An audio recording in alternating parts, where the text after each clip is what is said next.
Mhm.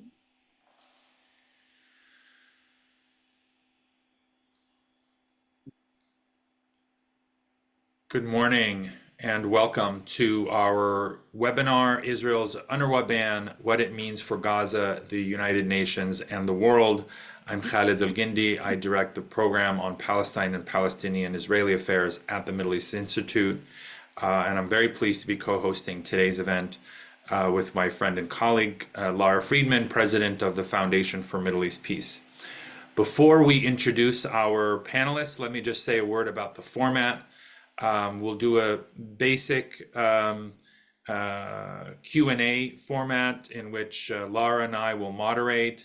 We'll put together, we'll put to our panelists a number of questions, but we also welcome questions from our audience for our panelists as well. You can submit your questions via the Q&A box at the bottom of the Zoom window.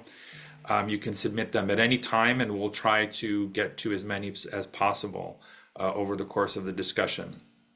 Also, keep an eye on the chat box where we'll be inserting links to articles and other resources relevant to today's discussion, including social media handles and so forth. Finally, please note that this webinar is being recorded and will be available on the FMEP and MEI websites later today.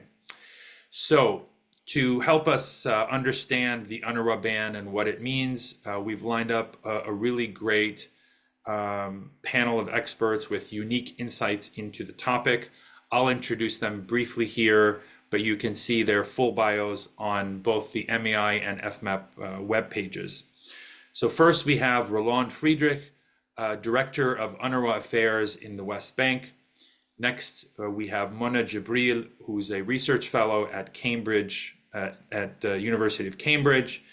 And lastly, we have Alexander Smith, who is a former official at the U.S. Agency for International Development, who worked on these issues and resigned in May 2024 from his post. So with that, let's go ahead and begin. Lara, over to you. Thanks, Khalid, and thanks to all of our panelists for joining us today and for the audience. Roland, we're going to start off with you. So first, can you just tell us what happened? What exactly the catalyst for today's webinar is two laws that Israel passed a few days ago about UNRWA. Can you tell us what these laws do, what they call for, where they apply, and what is the process, as UNRWA understands it, for them being implemented? And can you also talk about how this will affect tangibly UNRWA's current operations and the impact that they'll have on Palestinians in the occupied territories, particularly in Gaza? Well, thank you very much indeed for having me here. It's a great pleasure to be able to talk to you today. And what happened is that on Monday this week, the Knesset, Israeli parliament, after a month of deliberations, approved two bills that seek to ban or severely curtail the work of UNRWA in the occupied Palestinian territory.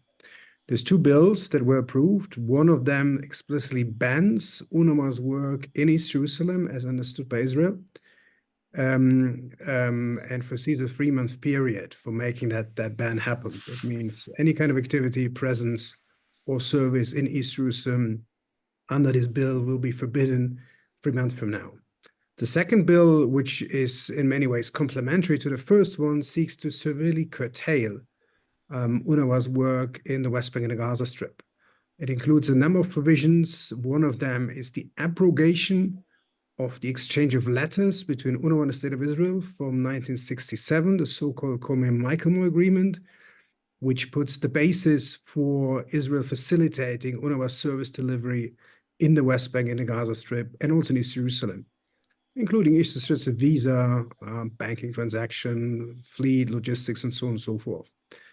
The same bill also establishes a no-contact policy under which no Israeli state body would in fact be allowed to have any kind of contact with UNRWA or anybody acting on UNRWA's behalf.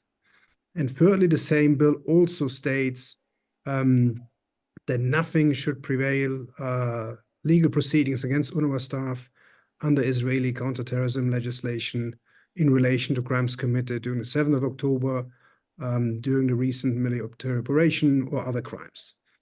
And the same bill also foresees a 3 months period for implementation. So these bills are clearly unprecedented in their scope, in their intent, and they're clearly designed to scuttle UNRWA's work overall.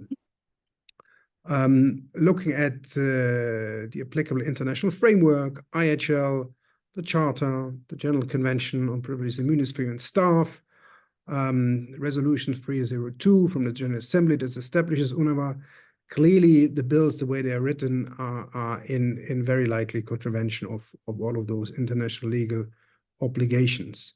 Now, when it comes to the impact on the ground, we need to understand much more in detail how these various legal provisions would influence our work. But clearly, if you read the bills, prima facie, it will not be possible for UNRWA to continue its operations in the West Bank, including East Jerusalem and the Gaza Strip. If the bills are implemented, it means it would not be possible for UNRWA to coordinate life-saving humanitarian assistance in the Gaza Strip. It would not be possible for UNRWA to continue to deliver services in the West Bank to more than 800,000 registered refugees. It would not be possible for UNRWA to continue logistics operations. And as many of us will be aware, UNRWA remains the central platform, the backbone for the humanitarian response of the UN system in the Gaza Strip overall. So that means 3 months from now, the UN operation in Gaza from UNRWA's side would have to stop, and that will very likely lead to the collapse of the rest of the humanitarian operation in Gaza. I think it's important here to underline that we provide life-saving assistance together with partners of the UN system for more than 2.3 million Palestinians. And the fact that these bills would make that impossible is unprecedented in its intent. It is also unprecedented that a member state issues bills that so directly target a UN agency in its existence and in its functions. Thank you. Thanks, Roland. Mona, I'd like to turn to you and ask you to give us some background.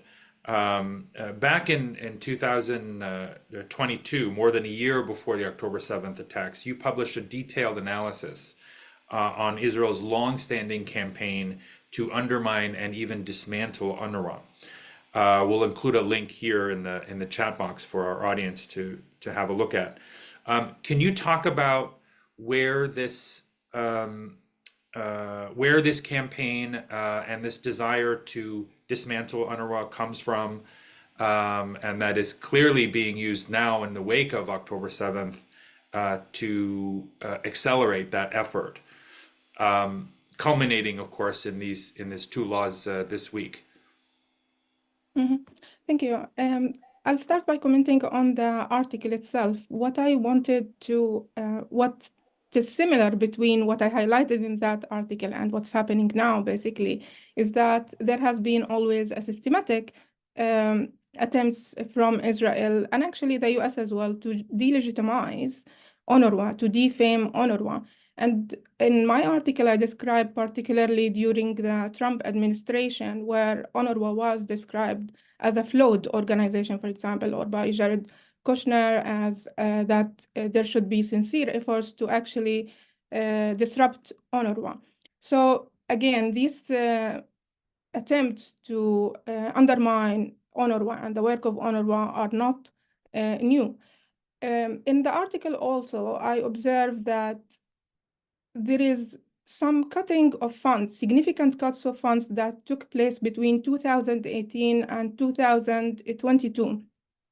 And these cuts happen not only from the US administration, but also they happen by the EU, which is the first time in history to cut or to pause basically the funding of 20 million, for example, for the UNRWA. And also by the UK, but also by some of the Arab states that were actually part of the Abraham Accords. So these are the main observations. And the other point that I highlight also is the weaponization of the humanitarian aid that is offered by UNRWA and how, for example, this cutting of funds also can be looked at or perceived through the lens of the upcoming Palestinian elections at that time. So now what is happening also here goes back to the same point of weaponization of humanitarian aid, and what role does these laws or bans on UNRWA basically contribute to the humanitarian situation in Gaza, and what are the political implications for that. But what I observe as like really unprecedented again is that the attacks on UNRWA have also extended to the UN in general. So the UN General Secretary to the assigning the organization as a terrorist organization, and also to ban it completely, which I would say I never even imagined that this could reach this unprecedented level. So these are my major kind of observation linking my article to the situation. Thank you, Mona. Alex, I want to turn to you. As a former USAID official, can you talk about US policy with regard to UNRWA? Mona said it's not just Israel, it's also the US. There was a recent CRS report, and we'll put a link into the chat, that noted, quote, the United States has historically been the largest financial contributor to UNRWA, with US funding totaling more than 7.3 billion since 1950. Can you talk about, with that being the history, how has the US approach to UNRWA changed in recent years? Mona talked about Trump. Even before Trump, we had challenges to it. We then had Biden, we had Trump who suspended aid, we had Biden restart aid, and then we had the Biden administration at the start of this current war and genocide suspended again. So how do you see this recent decision to suspend aid in that trajectory, and how things are today? Yeah, sure thing. So just building on what Mona was saying, that was a really good recap of the last administration. Just adding to that, under Trump, yeah, so the US has historically been the largest individual donor to UNRWA, pledging about 1/3 of the agency's $1.1 billion annual budget. But in 2018, the Trump administration cut a scheduled UNRWA payment from 130 million to 65 million. And the reasons for that were a bit murky and unspecified, talking about reforms in a very vague sense, calling on Palestinians to renew peace talks at the same time.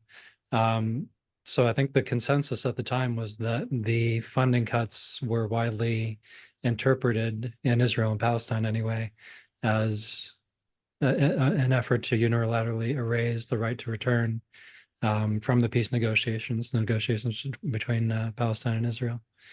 And that right to return is what sort of makes UNRWA different from UNHCR, from other aid agencies within the UN. And that's what Israel has, for many, many years, been trying to erase and dismantle. And that's why UNRWA poses a perceived threat, I think. So that was 2018. Moving to the present day, the previous cuts seem to be a prelude to the US and Israel carrying out a long-term strategy of taking away refugee status of Palestinians and their descendants. Today, in this administration, that is not the policy. And as we see this latest move from the Knesset to completely get rid of UNRWA from the West Bank and Gaza and East Jerusalem, we see the administration reacting with deep concern, as is often the case. Matt Miller from the State Department, the spokesperson, said that he was very deeply concerned by the move to ban UNRWA. The UN ambassador, Linda Thomas-Greenfield, said there's no alternative to UNRWA when it comes to delivery of aid throughout Gaza. So this administration is making noises about the vital importance of UNRWA. But as you said, even at the same time, we're saying it's vital, but we're also completely defunding it. There was a decision to blockade on January 26th.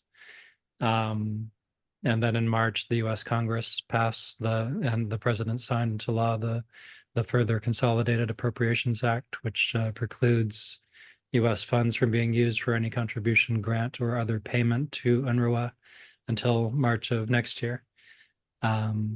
There's even a public hotline for USAID staff like me or anyone to contact the Office of the Inspector General if you suspect that USAID funds are somehow getting to UNRWA. So that it is remarkable that on the one hand we're saying it is vital and that it's unreplaceable, and also completely defunding it. I would just add the day that it was first blocked, the aid, January 26th, was the same day that the ICJ issued a series of orders saying that in effect, to avoid committing genocide, Israel must immediately stop blocking aid into Gaza, and that third-party countries also have an obligation to facilitate aid into Gaza. So it was odd that on that same day the U.S. made that decision to blockade. Thanks, Alex. I'd like to stay with you for a minute. So the ICJ decision has been ignored by the Biden administration and dismissed by it, but they have issued kind of their own warning. Just a little over 2 weeks ago, Secretary of State Antony Blinken and Secretary of Defense Lloyd Austin sent a joint letter to Prime Minister Netanyahu, and we'll include that in the chat as well. That letter has since been leaked, warning that if Israel did not take immediate steps to improve the humanitarian conditions in Gaza, that there would be consequences for Israel. Most people assumed that those consequences would be some kind of restrictions on the weapons transfers to Israel, and that's probably also how the Israelis looked at it. But in the letter, Blinken and Austin explicitly urged the Netanyahu government to not adopt, or at least to not implement these laws that are targeting UNRWA, which it said it would devastate the Gaza humanitarian response. So how significant is this letter? We're now about halfway through. The administration gave the Israeli government 30 days to implement a long list of changes in their approach. Could this letter actually lead to a shift in U.S. policy, or how do you see the role that this warning plays, especially as we're now about maybe 12 days from the end of that 30-day time period? Yeah, that's a question that's been on the mind of me and the other 12 people who have resigned from U.S. government in the recent events.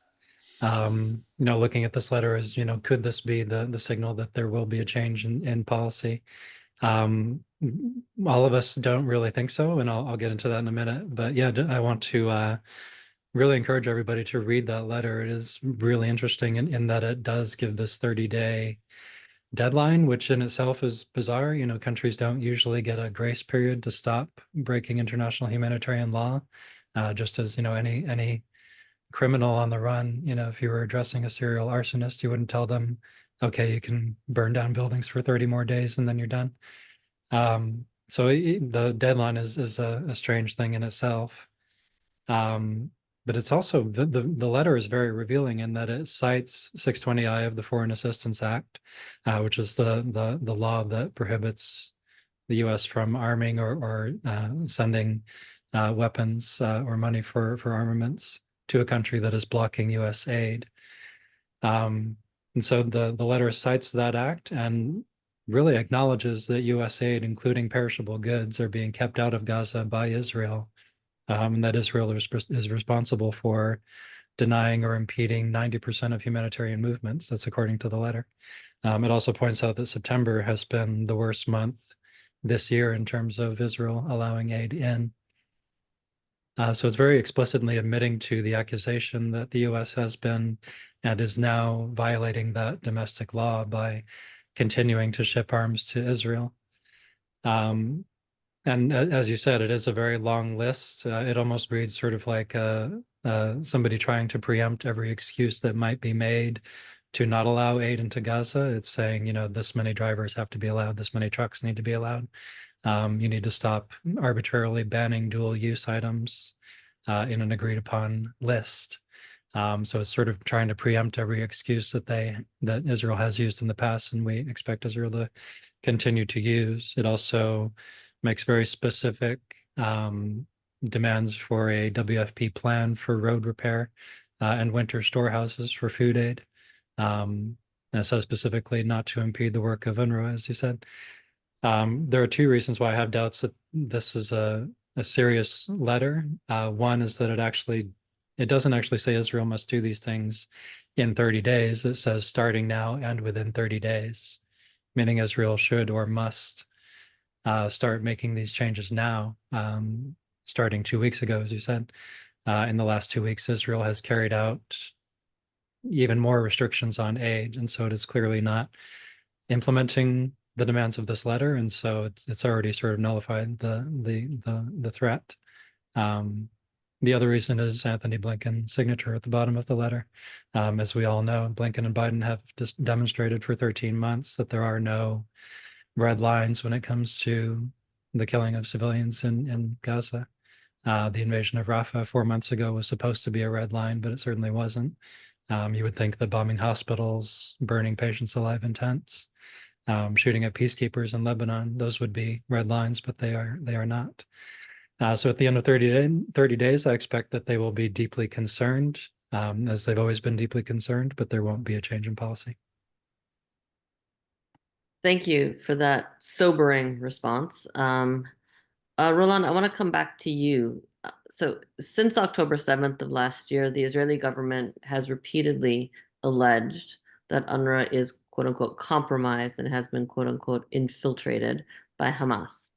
Israel has specifically alleged that a number of UNRWA employees participated in the attacks on October 7th, and that a larger number of UNRWA employees, still a relatively small percentage of the total number of employees, are affiliated with Hamas.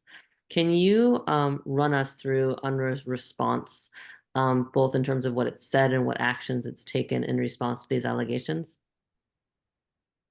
Look, I mean, just to start off, UNRWA and UN have been very clear that we condemn the terrorist attacks of 7th of October 2023 in the strongest terms. That has been the position of the UN since the beginning. We call for an immediate ceasefire, release of all hostages, and unimpeded access to human aid in the Gaza Strip. Just to set out the position from the beginning, because sometimes you hear statements and claims to the extent that we have not condemned this. Now, in terms of context, in Gaza, the day before the war, we had more than 13,700 staff working in the Gaza Strip in various functions. The allegations that were brought to UNRWA at the beginning of this year concerned 12 staff members who were alleged by Israel to have taken part in the terrorist attacks. As a response to these allegations, the Commissioner General of UNRWA immediately took the decision to separate these staff members from service in the interest of the agency, and then called for an independent investigation into these allegations that was conducted by the UN's overall Office for Internal Oversight Services. That investigation was concluded in summer this year. There were another 7 names added to this list of allegations by the Israeli authorities. And the results of that investigation shows that there is sufficient evidence that some of these staff members might indeed have participated in the attack, and that is exactly why they remain separated to this day. These staff members clearly betrayed the values of the UN, betrayed the agency, and the agency has taken administrative steps in that regard. And of course, the pathway of criminal accountability remains open. Now, what happened in summer this year was another list of names that we were given, another 100 names that we again shared with the Office of Internal Oversight at the UN headquarters so that they could conduct an assessment, a preliminary assessment, where there's enough evidence to actually open a formal investigative process. And we did not receive enough evidence from the Israeli authorities to start that. And one thing is very clear, UNRWA is a humanitarian and development agency. We don't have a police service, we don't have an intelligence capacity, so we rely on the information that we are given by our counterparts in order to conduct those investigations.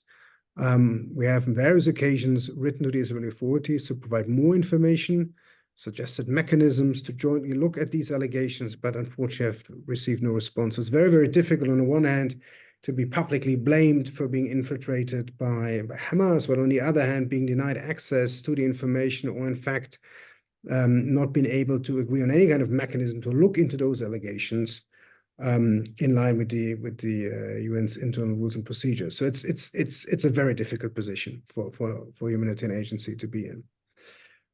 Perhaps also to to share some other point here, since 2022, there were 66 investigations of alleged neutrality violations in the Gaza Strip by UNRWA staff out of 13,700. Some of those investigations are still ongoing, but it's a very, very, very minor percentage.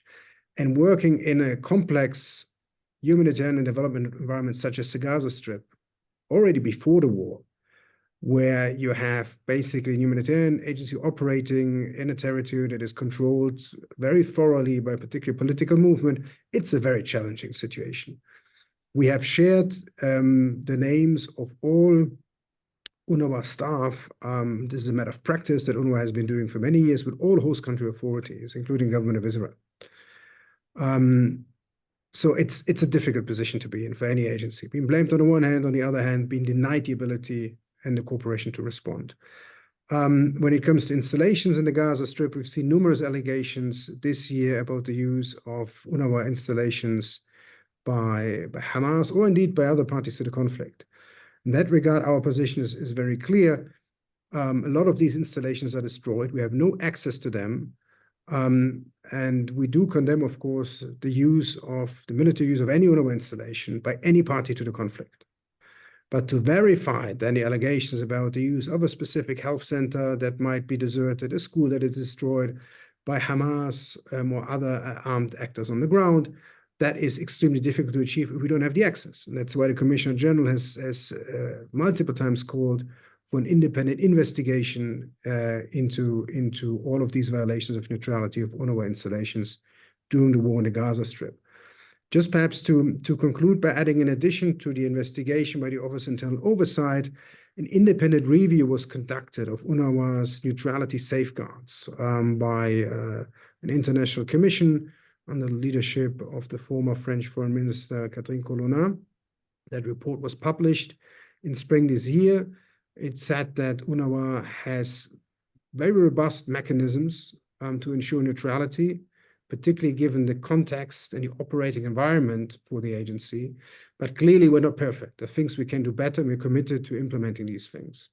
And that is why an action plan was developed based on the recommendations of the Colonna report that has very concrete action points when it relates to strengthening internal oversight capacity, more oversight staff, more ethics staff, reinforced mechanisms to screen and vet UNRWA staff members, such as, for instance, an updated prohibition of political activities through a specific policy document.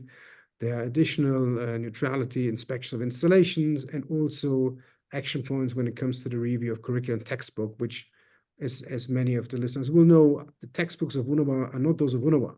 We have a policy of using the textbooks of our host countries, because that allows then UNRWA students, once they graduate, to have the degrees recognized and move on to host country schools after level 9. So it's a difficult situation to be in. We're committed to implementing these recommendations, but the notion of infiltration of UNRWA by Hamas is baseless, disingenuous, and we hope that all of these allegations can be addressed in a constructive way and in good faith. Thanks, Roland. Mona, I'd like to come back to you. You've written about the attacks on UNRWA as being, quote, a deliberate strategy to undermine Palestinians' protracted refugee status. That status was first articulated by UN General Assembly Resolution 194 and the right, which affirmed the right of Palestinian refugees to return to their homes in what is now Israel. So what does this latest attack mean in terms of how UNRWA registered Palestinian refugees, who represent something like 70% of the population of Gaza, see themselves and their claims against Israel? Can Israel actually undermine, by undermining UNRWA, can they end essentially the refugee status or the right of refugees as stipulated in Resolution 194 just by dismantling UNRWA? And if so, what can the international community do? Can there be any response to this? So many questions, so I do my best to address. But I want to highlight that at this particular time, Palestinians would receive this news of ban on UNRWA also from the practical situation based on what they are experiencing now in Gaza, because UNRWA is no longer at this time only offering services to 75%, but actually there are many people who are sheltering on UNRWA schools, and they would be definitely concerned because they have no income, no support, so it is larger at this point because of also the current situation. But maybe I should mention a bit about history to see how basically Palestinians also assign a symbolic significance to UNRWA as an institution with regard to their right of return. After the 1948 in Nakba, where Palestinians were displaced from their homes, towns, and cities, the UN General Assembly established, created two entities. One is called UNCCP, and the other one is UNRWA. And each one of these would have different mandate. So the UNCCP was responsible to actually follow the implementation of the 194 resolution, which carries the promise of the return for Palestinians.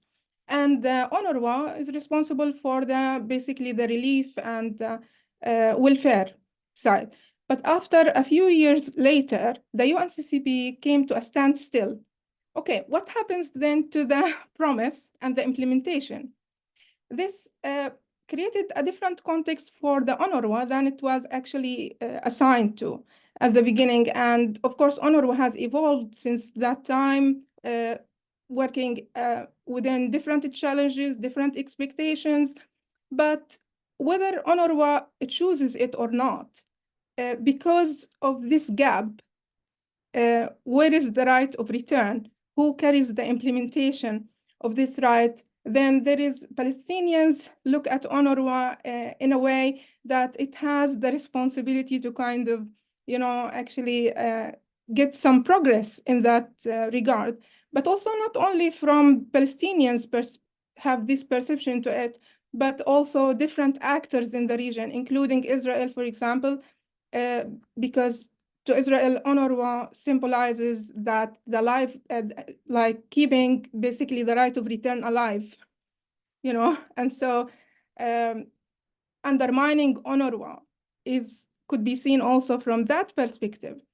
But also for international community, for example, UNRWA is important because it is maintaining stability, regional stability, and also because of their relation with the host countries of refugees in Jordan, Syria, in Lebanon.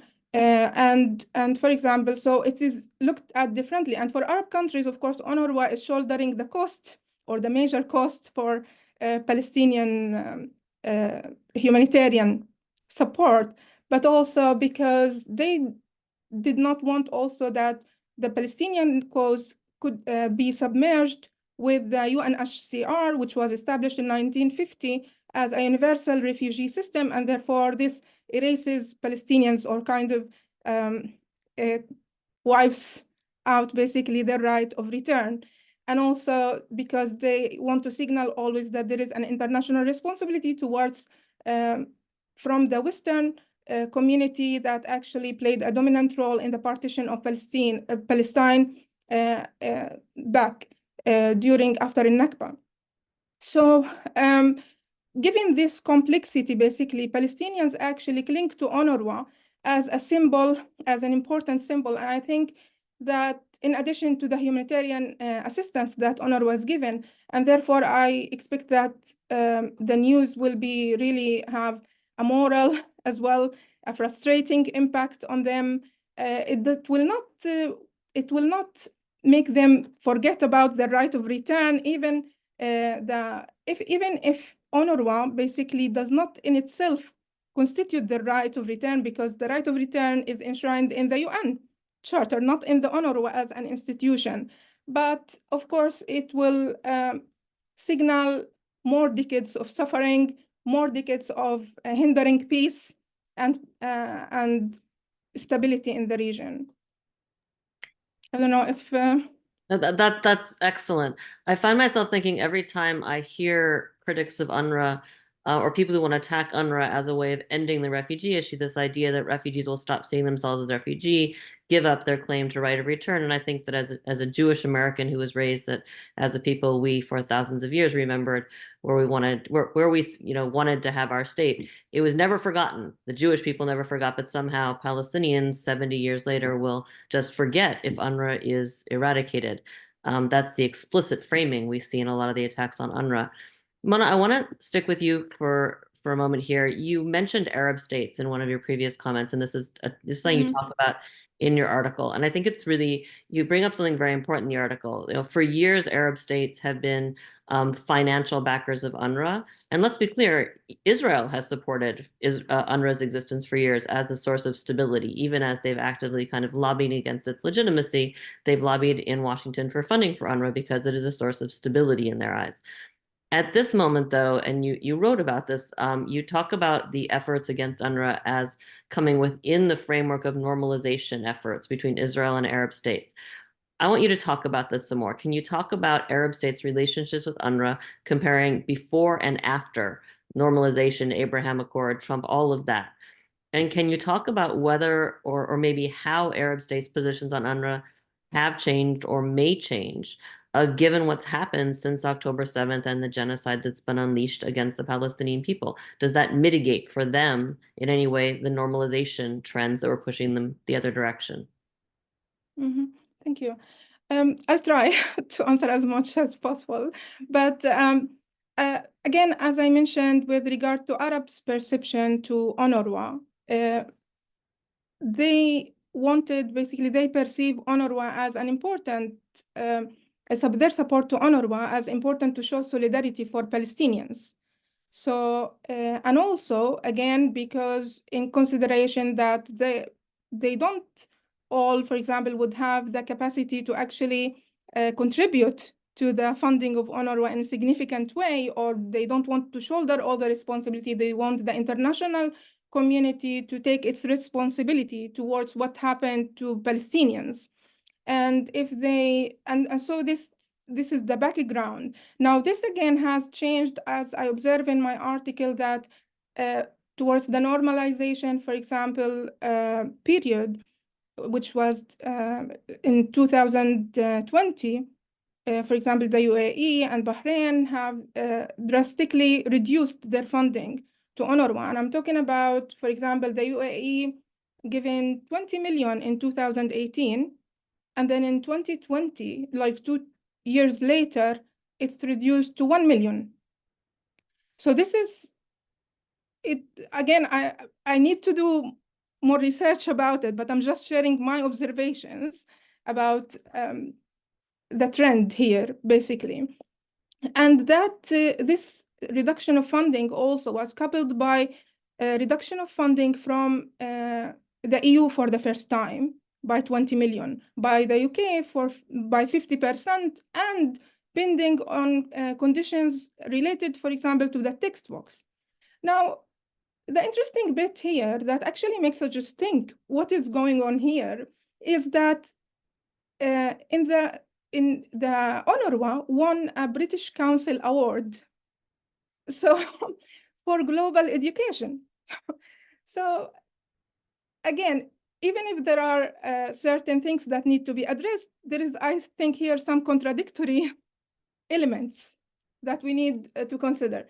So with the start of Israel's ongoing war on Gaza, basically, and after the ICJ ruling, or towards that time, when several countries, which basically also Israel put the claims on UNRWA, and therefore we've seen about 15 to 16 countries basically pausing their funding for UNRWA or stopping it completely at a time when the ICJ again warned of the humanitarian situation, said it is at least plausibly a genocide, that the humanitarian aid should not be, the access to humanitarian aid should not be impeded, etc.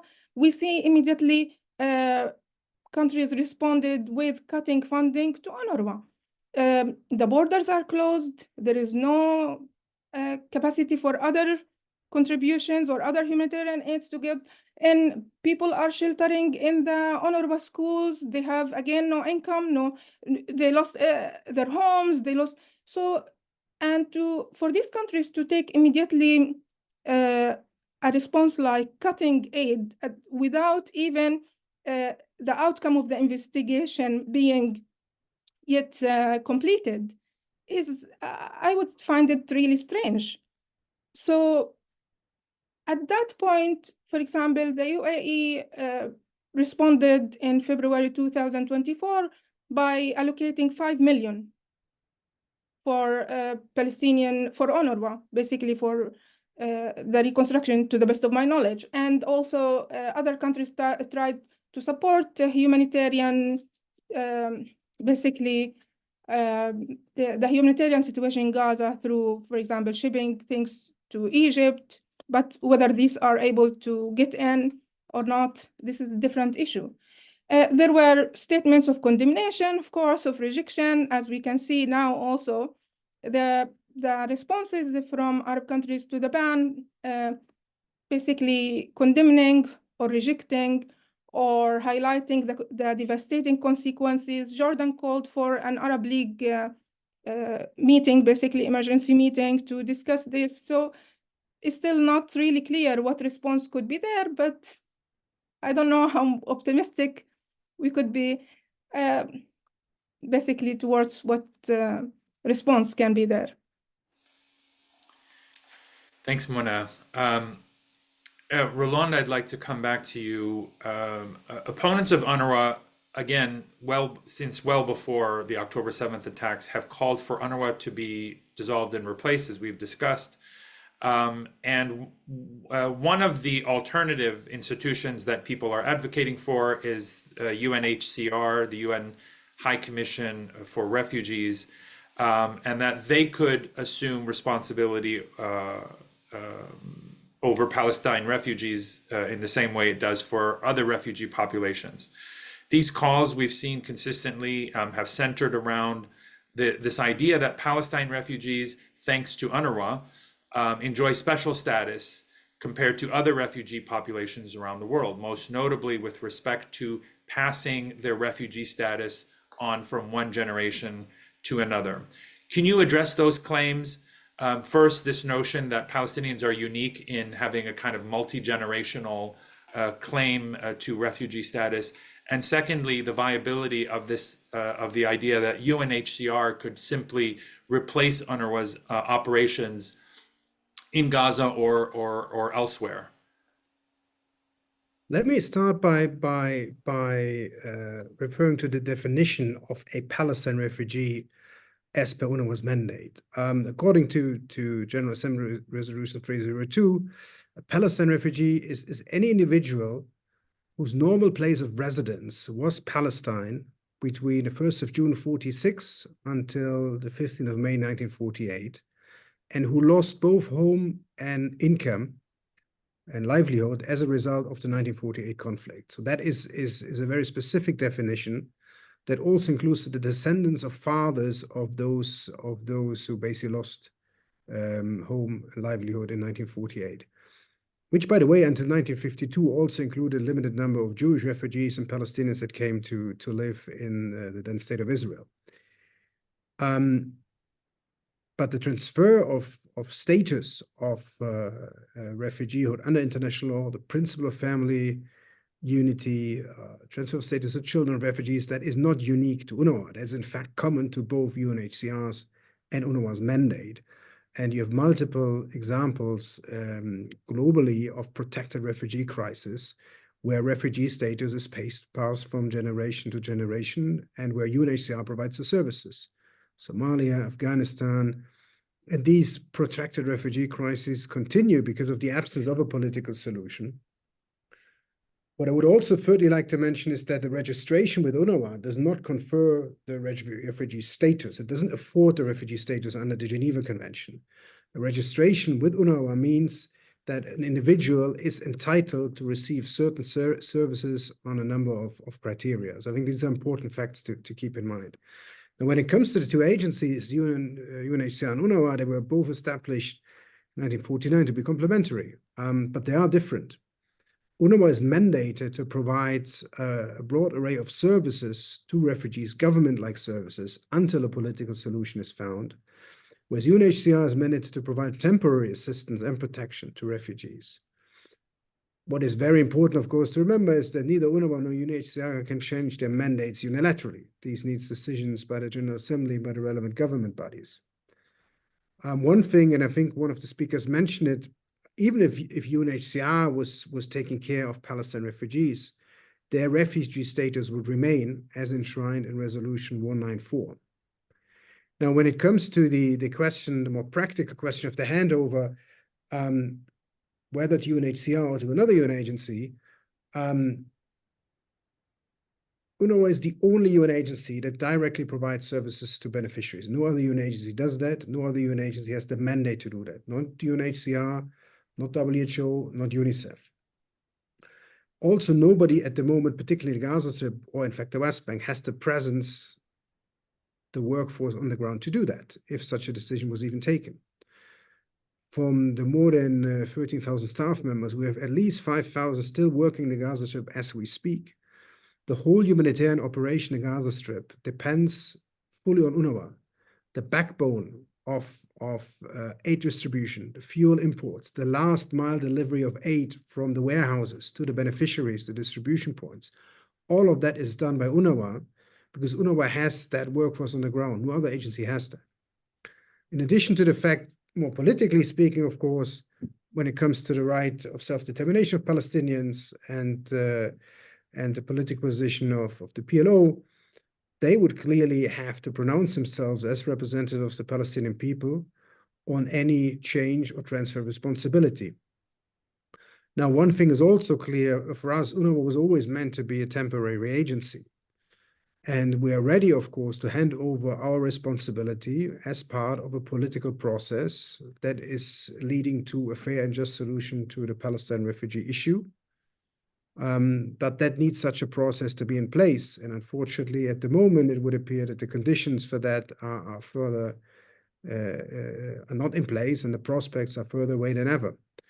And perhaps one last point, in the current situation in the occupied Palestinian territory in the region, and that is also what we hear a lot from our counterparts on the ground. Of course, the Palestinian refugee question is of extreme political importance for Palestinians. And I think what we're seeing now, after the laws were adopted, is an increasing awareness by Palestinians and by host governments about the potentially grave, very grave impact of those laws if they were implemented. And that clearly is likely to have implications for stability in the West Bank, in the region, and clearly would mean further suffering for the people of Gaza. Thanks. And I think we're going to put into the chat a statement that came out from a huge list of international organizations who basically are saying exactly what UNRWA is saying, that UNRWA is key to the humanitarian aid on the ground. So the long list of organizations that people would say, well, why can't they pick up the slack? They're the organizations also saying we can't pick up the slack. So hopefully that'll get into the text, the chat. Alex, I want to come back to you and ask you, from your experience at USAID, but also in your capacity as a lawyer, I want you to talk about legal implications. And Roland referred to this earlier.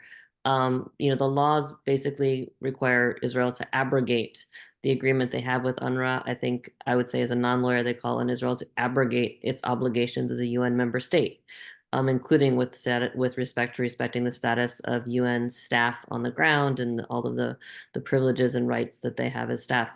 Can you talk about the broader implications of this action by a UN state against a UN humanitarian aid organization, not just for Palestinians, but for the humanitarian sector, the ability of the UN to operate around the world, and where you see this going? I mean, there's already calls, there have been calls even before this for suspension of Israel's status at the UN. We have Congress already making threats to basically defund the entire UN system if there are any consequences for Israel at the UN.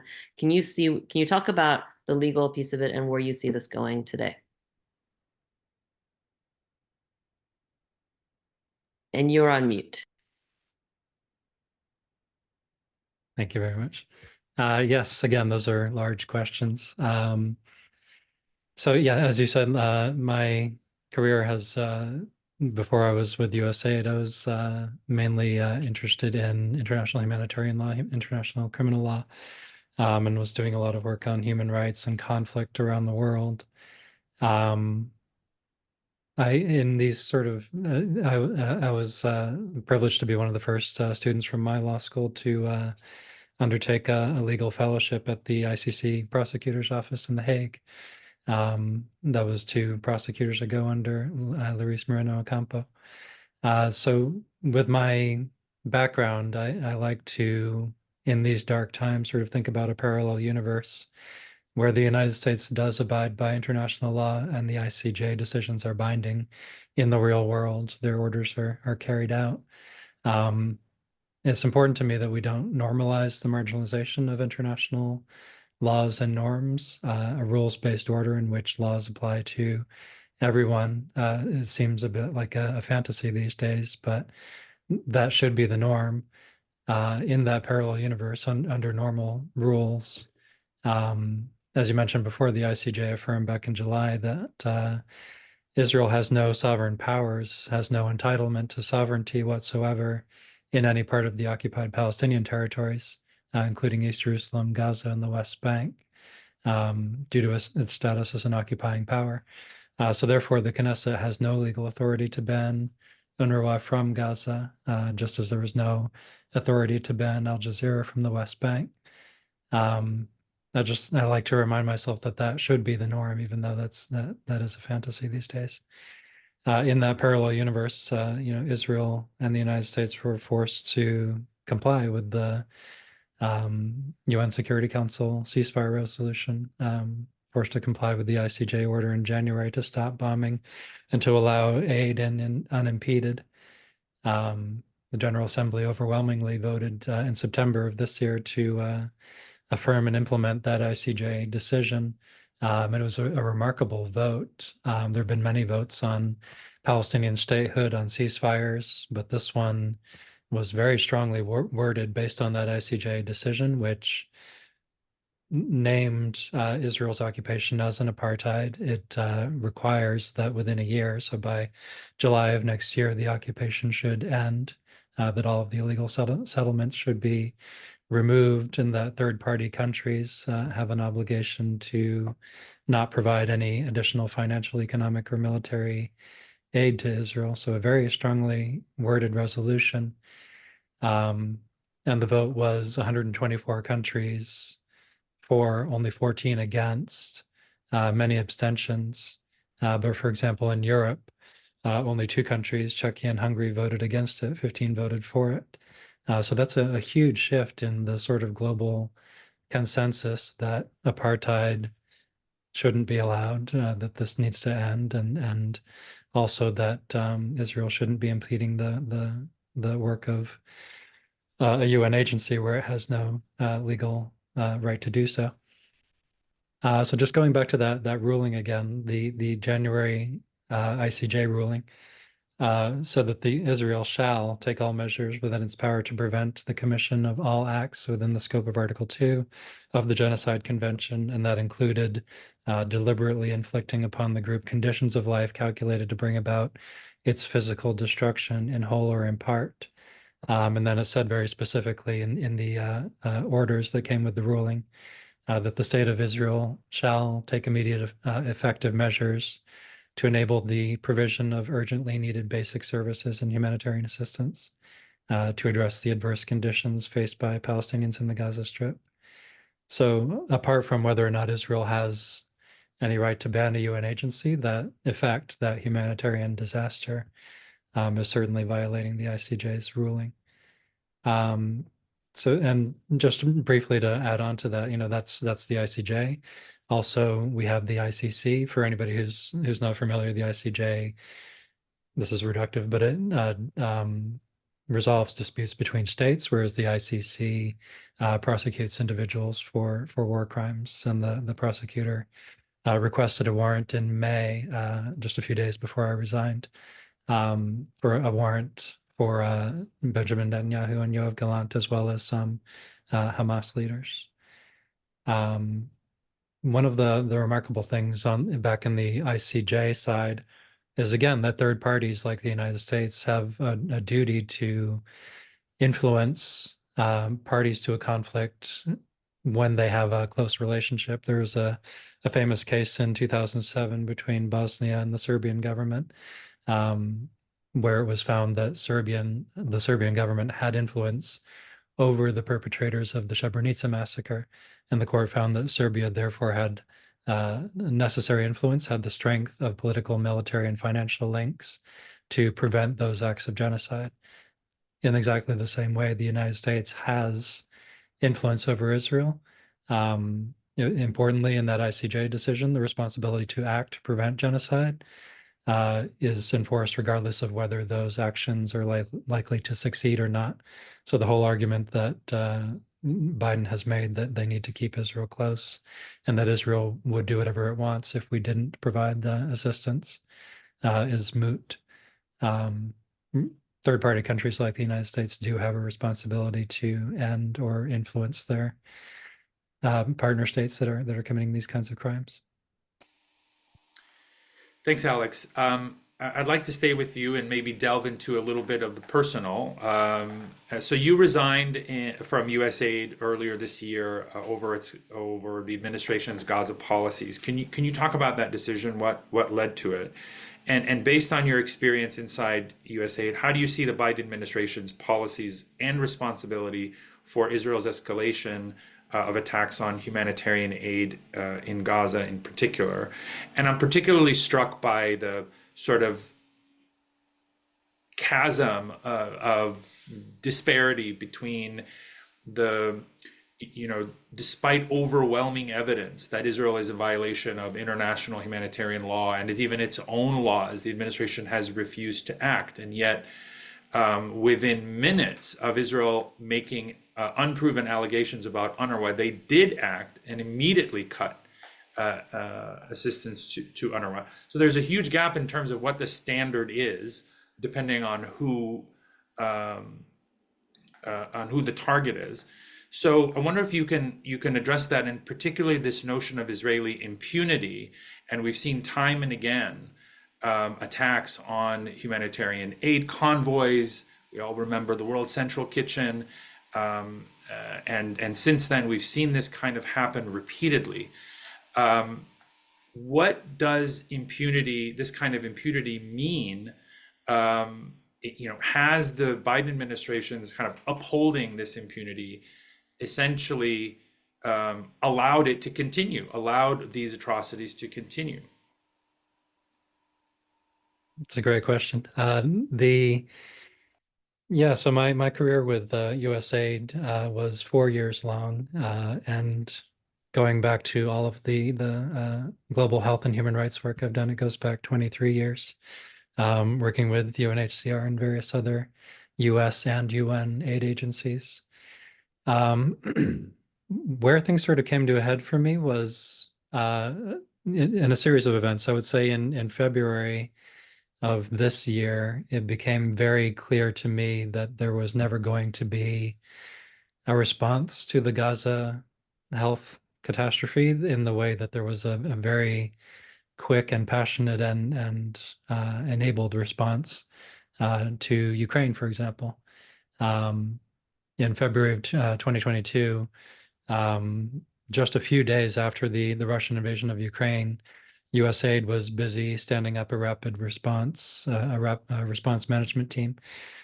Staff within USAID could do rotations on that team. I volunteered in April, specifically working on a series of white papers on the various contingency plans with specific objectives, things like protecting public health and well-being, supporting health systems, making sure that they could have continuity in basic services, and building back better, supporting health system recovery, because there was a widespread recognition that in conflict, health systems take a hit and that they are less able to provide services, and that's vitally important.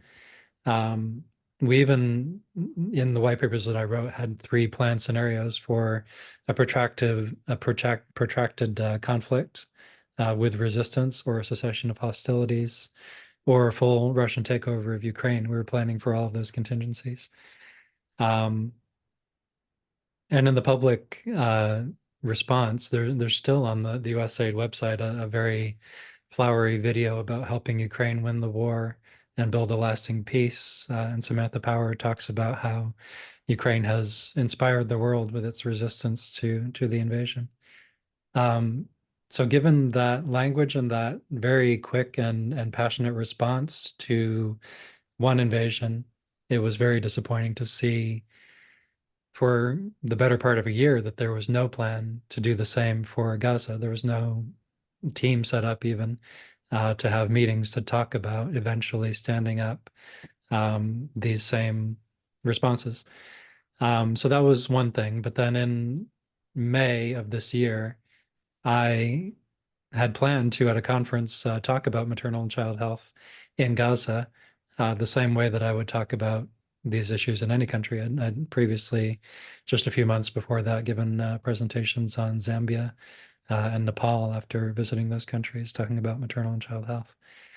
And I was not allowed to do that. My presentation was heavily censored. Specific words were deleted from it. And then eventually I was told the day before I was going to present that I couldn't talk about Gaza.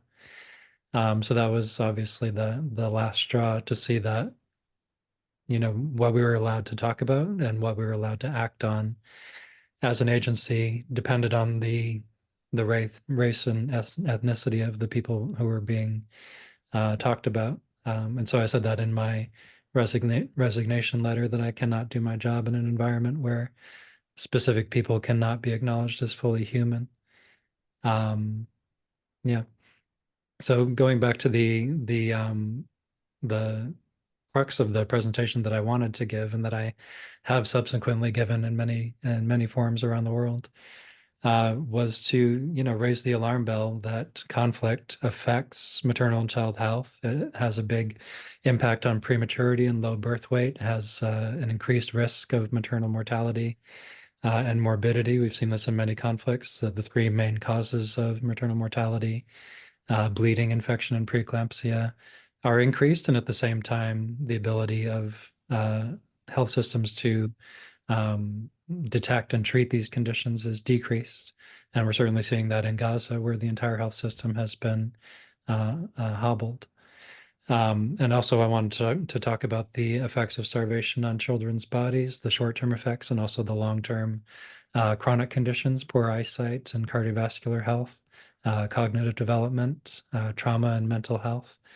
Again, from other conflicts, we have a little bit of anecdotal data from Gaza, but we can infer from previous conflicts where similar bombing and destruction of livelihoods campaigns have taken effect. Yeah, so that was the main reason, was not being able to talk about those basic truths, those realities about global health and human rights in Gaza. Thank you for that. Roland, I want to come back to you here. And at the top, when we were talking about the impacts of a ban on UNRWA, what it looks like, you talked a little bit about the West Bank. I want to ask you to talk a little more about that now.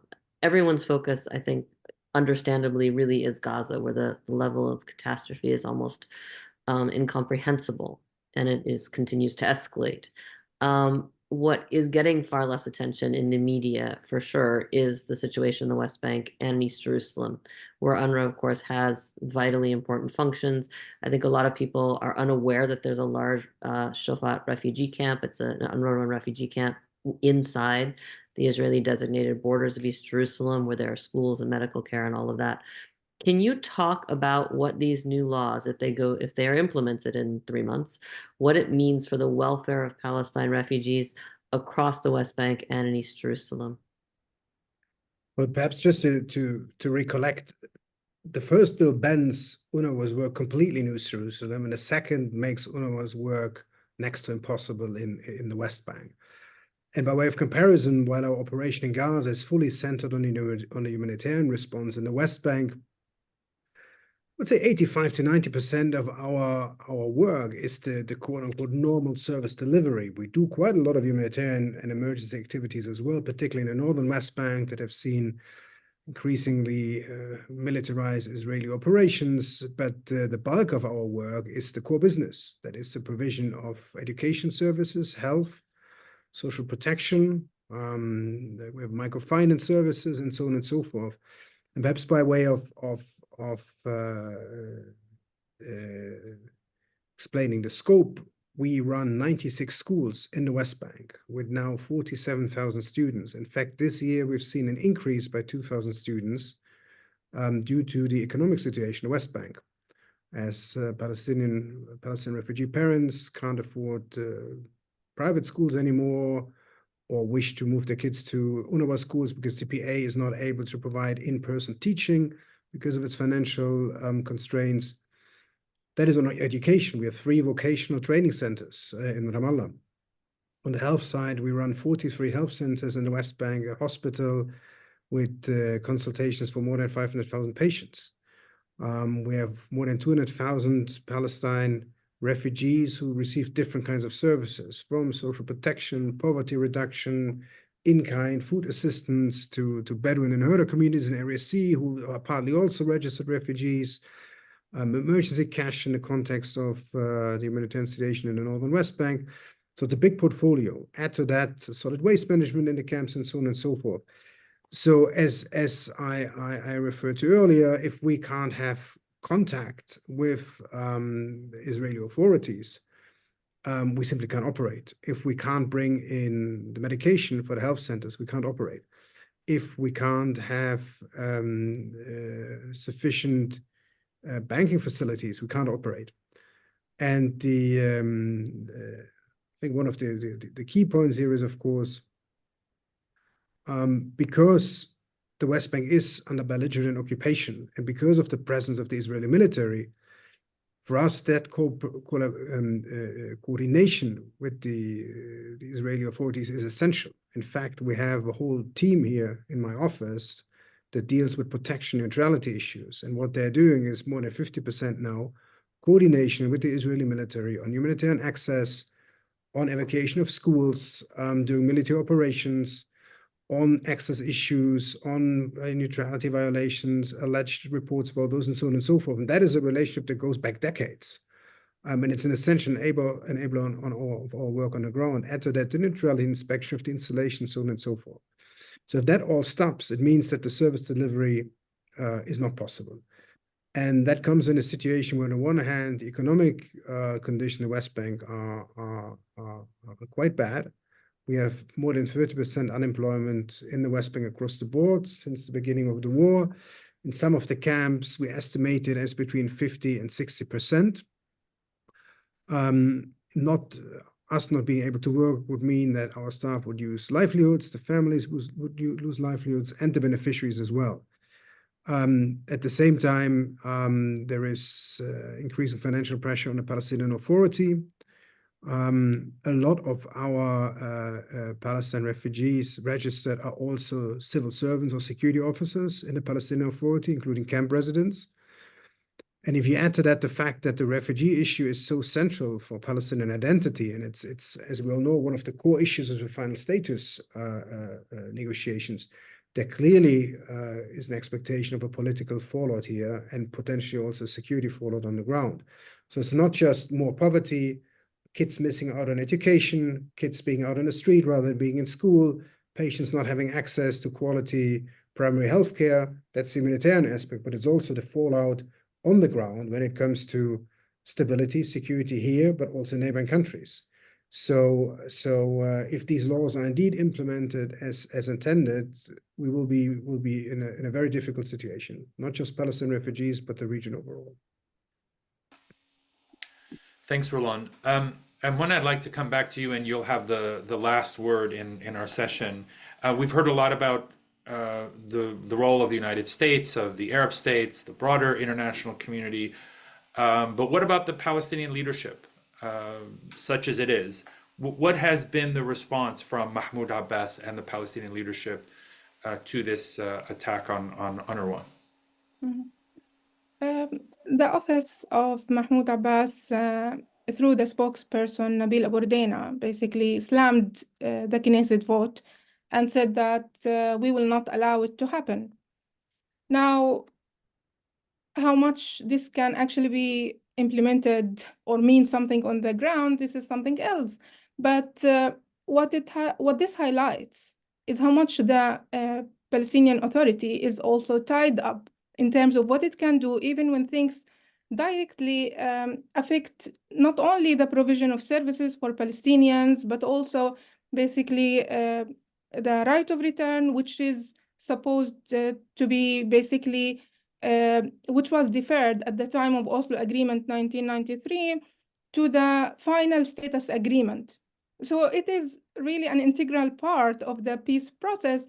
And this also raises questions about the international community and their response to this, and how much we are serious about the peace, basically achieving peace or moving forward with peace. Before the 7th of October, Benjamin Netanyahu went to the UN General Assembly holding a map that does not show Palestine at all, a new Middle East.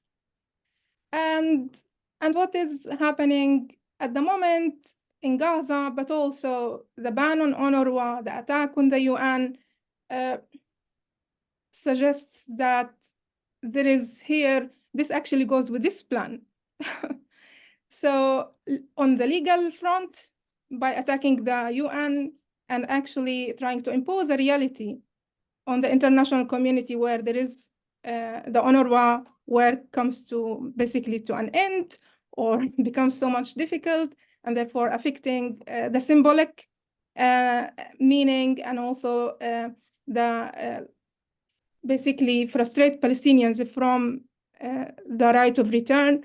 But also we see it in different ways, because the lack of basically the health services, the education services, and the aid to Palestinians, especially at this time, comes again as part of a general weaponization of humanitarianism, basically in Gaza at this point, where we find that it is this access to essential life-saving humanitarian aid is impeded in different ways, and affecting different organizations, as we've seen, for example, in the World Kitchen, Central Kitchen, which was also members were attacked, but also on the closure of borders. And even if this aid gets in, there is no fuel or there is evacuation. So even UNRWA had to basically affix its work. So it shows that basically it will cause more deaths in Gaza, it will lead to the killing of more Palestinians. And does this fit within the new Middle East plan that was presented prior to 7th of October? A question to be asked. That is a powerful place to leave this today. I think that we do have to stop it here. I want to say to all of our panelists, you've given us a lot to think about, and I hope people will come back and we will post with this video the resources that were posted in the chat box, so people, I think, can dig in more deeply into your expertise and the issues that you've raised. We're going to have to stop it here, though. So on behalf of the Middle East Institute and the Foundation for Middle East Peace, I want to thank our panelists, Roland, Mona, and Alex, for a rich and informative and somewhat painful discussion. And thanks to everyone who joined us on this webinar, and especially those who submitted questions. Look for the video of this online later today. It'll also be posted as a podcast on the Foundation for Middle East Peace Occupied Thoughts podcast channel. So share it with your friends and keep looking to all of these panelists and to the resources on our websites to learn more about this still evolving issue. So thank you. Thank you.